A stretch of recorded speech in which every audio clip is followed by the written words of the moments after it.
Now, welcome to another Let's Talk Some Bad Batch, where this time it is episode 12 of season 2, The Outpost, also known as the Crosshair episode. So if you have not seen it yet and you don't want anything ruined, it's a really good time to click away. Alright, so let's kick it off with your ever so brief review of this episode. I'm going to say this episode was a surprise. The tone of this episode was so different from the other episodes. It was amazing. Yeah. I mean, such a somber and sad tone. Yeah. Not that the tone itself was amazing, but the episode was. The tone itself is very dark and somber dark and sad. And desperate and sad. Yeah. And we got to see Crosshair make a choice for himself. He finally came to the conclusion that Empire is not good for you. No. But yeah, I agree. A fantastic episode. Probably the best in the entire series. Oh, I really enjoyed it. Yeah. All right, well, let's get right to those comments, starting with the top-rated one. Top-rated comment this week is from Magnus TNT. I'll always be impressed when a show can introduce and kill a character in the same episode and legitimately make me sad when they die. That's exactly what happened with Mayday. Or happy, in the case of Lieutenant Nolan. But no, it's impressive, especially because it's only like a 20-minute, 25 probably when you take out all the credits, to introduce a character on both sides, right? Both one you hate and both you love. Yeah. And then by the end, you're cheering to watch one of them die, and your heart wrenches. Yeah, you're saddened by the death of the other one. I felt so sad for Mayday's plot, for him and his men out there working for the Empire, doing what they're meant to do. What they were programmed and made to do. Really, that's the thing. Just to see that the Empire doesn't care about them at all. They're hauling around gear that they could have been using. Yeah, that isn't designed for them, though. No, it's not meant for them. But it was gear they sorely needed. I mean, they had wraps and bandages over all their gear, whether they were, it was cracked or broken or not functioning properly. Yeah, they didn't even have the standard, cold weather clone gear that we've seen before. No. They were, just trying to do anything they could to even stay warm, much less fend off, attacking Raiders, insurgents, yeah. No, it was hard truths in this episode. Yeah, it's the culmination of Crosshair's story arc, right? It really is. And now we see where he will go next after this. Which is interesting. I mean, for everyone who calls this a kid's show, this episode, boy, that's a hard hitter. This is not a kid's show in this week. I mean, some weeks, yes, but this week is not a kid's show. This is anything but a kid's show. No, not to say a child can't watch this and maybe enjoy it and get everything out of it, but I don't know if you even want a true youngster watching this. I mean, because let's call it as it is. Crosshair does murder Lieutenant Nolan. Yeah. Not saying it isn't justified in some degree, but, we could make the argument murder should never be justified. Makes me root for Chuchi. Well, yeah, she's the only one She's the only one who's going to speak for them. She's in the Senate trying to do her thing. That was a great episode, too. Yeah. I like that they're retiring the clones, but we don't know what that actually means for them. And that's what still terrifies me. Yeah. Do they all end up at these facilities to be experimented on until they're useless to them? Well, I think that's only Crosshair who's going to end. I mean, who knows, though? Some of them could be They're taken just now forced labor? Probably. I would imagine to build the Empire's machines or whatever? Yeah, that would be even... I mean, it sounds terrible, but that would be a great way for them to have to go out. Just an even more tragic part of the story if they're sitting there building the Death Star now, too. Mm-hmm. It's such a sad fate for a group of, characters that they've had us fall in love with. Yeah, thank you for defending the galaxy, but actually helping the Empire come to power. And now that we've used you to do that, we're going to kind of discard you or maybe just get one last ounce of usage out of you by before you're too old. Yeah, before you get no actual life. You get no true retirement because, for one, you don't want to retire. You want to keep fighting because you were programmed to do that. And two, you're probably going to die early anyway because your age isn't going to slow down. Nope. Next comment is from Burrito. This episode was huge for Crosshair. Much needed character development finally happened for him, and it's setting up his path for the coming episodes. Very curious what direction they'll take for him, either meeting up with his old squad or becoming part of it again, maybe becoming a martyr for them in some important scene later down the line, or he might just outright refuse to help the Empire and pass away in their hands. We all knew it was coming, but seeing it on screen was huge.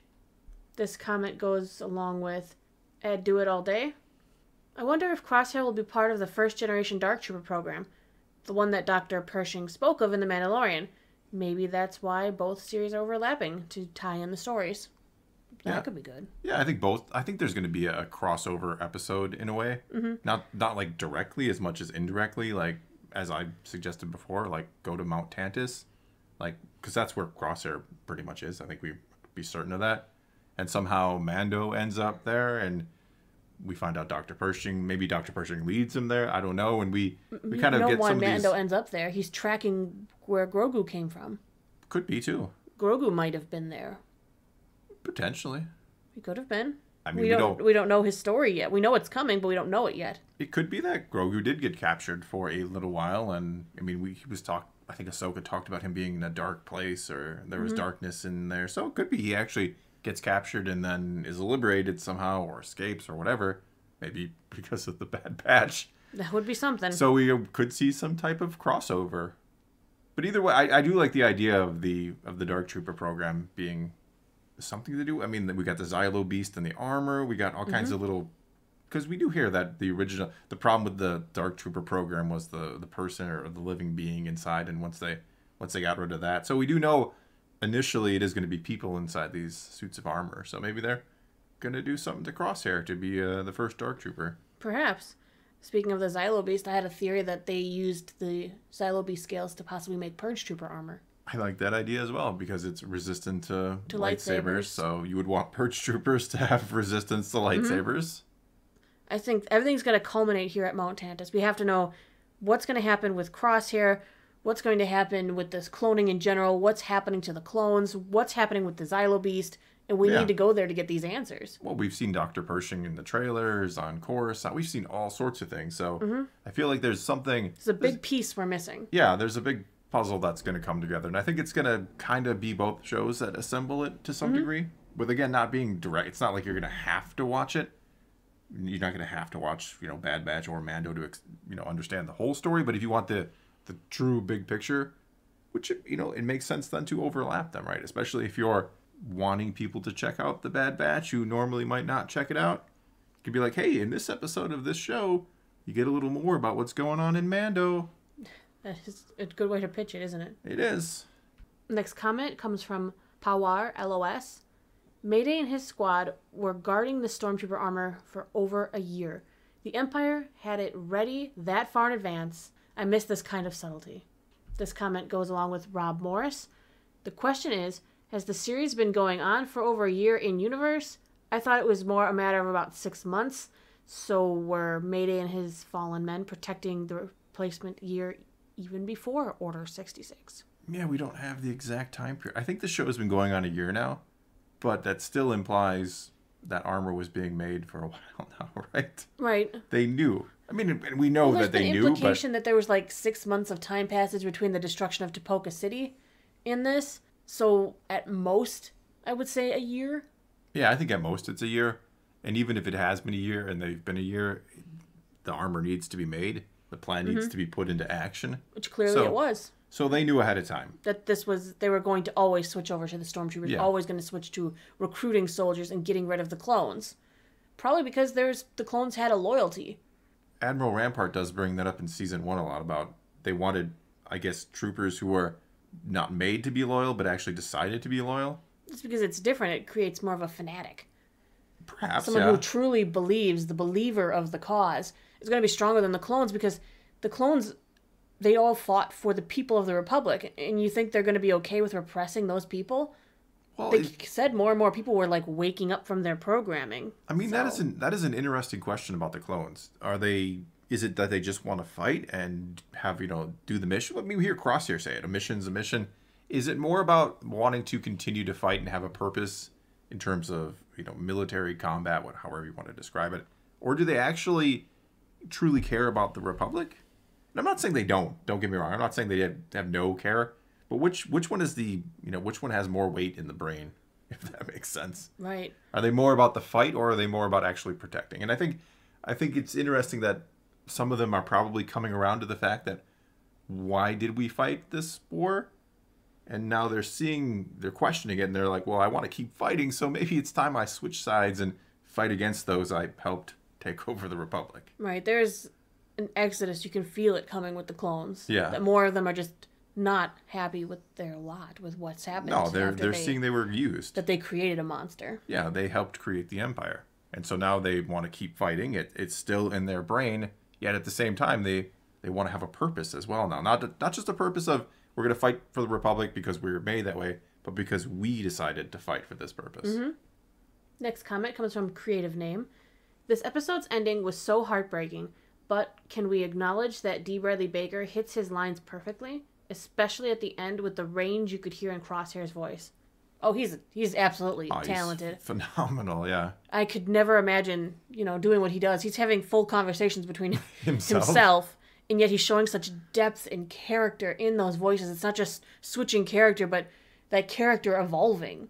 Well, yeah, and you can hear the different characters. And I don't just mean like Crosshair, who obviously has a distinct... All the Bad Batch have a more distinct voice. But even amongst the regs, you can hear Rex versus Cody. Right, they have tones. Yeah, they have tones, they have ways mannerisms, of speaking, yeah, cadences. And he, how he glides in between the two or 3 or 4, however many are on screen at the same time is incredible. Mm-hmm. So sometimes he just goes back and he listens to one clip of him saying a line of that person and boom, he's there. That's amazing talent. He is so talented. Yeah, you can't say enough. I mean, this show is his show, right? This is his show. He is. I am all the clones. I always wonder what it'd be like to be a voice actor. I thought that'd be really... You kind of are, in a way. It's a little different. Yes. I'm not crying on cue. True, you're not acting. I'm not acting. This is the real you and the real me. Mm-hmm. I've done one project for voice acting, but that was it. Oh? Yeah, you remember. It was for one of our patrons asked for a voice actor. Oh, yeah. And you did, yeah. I did do a little. That was fun. Some, yeah. I do voice acting in the story videos, I guess. There you go. It is fun. I can't deny that. I get into it. All right, let's move on. Our next comment is from Luca Johnson. This was genuinely some of the most masterful Star Wars ever put to screen. The dialogue, character, music, cinematography, the whole ensemble.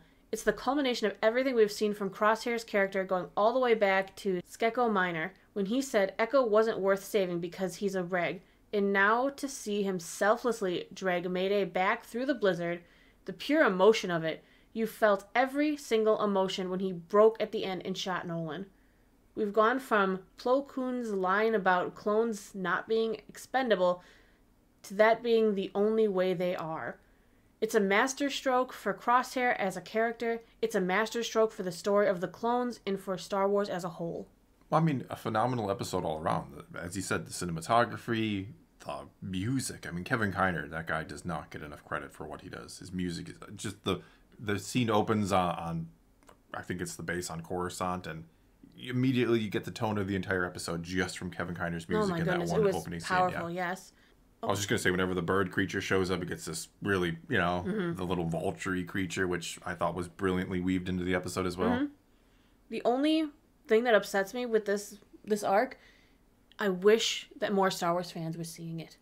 Yeah, that is the shame. With it being animated, that's going to limit how much visualization it gets. I don't watch cartoons anymore. I don't watch cartoons. This isn't a cartoon. This is a story. No, yes. This is such a medium. Yes. Animation is a medium. Stop thinking of it as a childish thing. Bingo. You wouldn't get along very well. You wouldn't get along very well in Japan with that attitude. No, that's my only regret. Is I'm sad that the story of the clones, which is beautiful and tragic and heart-wrenching, and at times you see those glimmers of hope, only to be plunged back into despair, watching them struggle, watching Chuchi struggle for them, watching Crosshair and what he's going through, what the Bad Batch are going through, what Echo and Cody are going through. Yeah. And, 5's a story. Yeah. It's so sad that not as many Star Wars fans watch this as the show seems to deserve. Yeah. Yes, there are episodes you could cut out. Yes, I'm not saying there aren't episodes that are more... They're not all winners. Yes, exactly. But I feel like overall the story deserves attention. No, I agree. And I do wonder if that is why they are overlapping with Mandalorian, because at first I'm like, well, this is just Mandalorian's just going to overshadow Bad Batch. No one's going to watch. No one's going to be talking about Bad Batch. But I think their hope is, okay, you enjoyed The Mandalorian. Well, what about this other Star Wars show? If you happen to watch this episode, like if you watched Mandalorian Wednesday and you're like, that was really good, I want to watch more Star Wars, and you fire up this episode, like, oh my God. This will change your perspective on a lot of things, yeah. If this doesn't change your perspective on Star Wars animation, then nothing can or ever will. So I think that's the hope. And like I said, I am not going to be surprised. I'll be more surprised if there isn't some sort of crossover between, again, not a direct crossover, not like a, now you have to go watch Bad Batch. No, some subtle kind of indirect crossover between the two series. Only makes sense. And because we know Favreau likes word of mouth, he knows that mediums like YouTube and articles people will be looking into will all direct them to Bad Batch. Yeah. He And doesn't feel he has to explain, so he won't. He'll let the internet do its job. I feel like there's been more, at least within the community, I feel like there's probably been more buzz behind what the Bad Batch has done these last 2 weeks than Mandalorian. I mean, maybe not outside of it, obviously, but I do feel like a lot of people are like, you know what? This show is really good.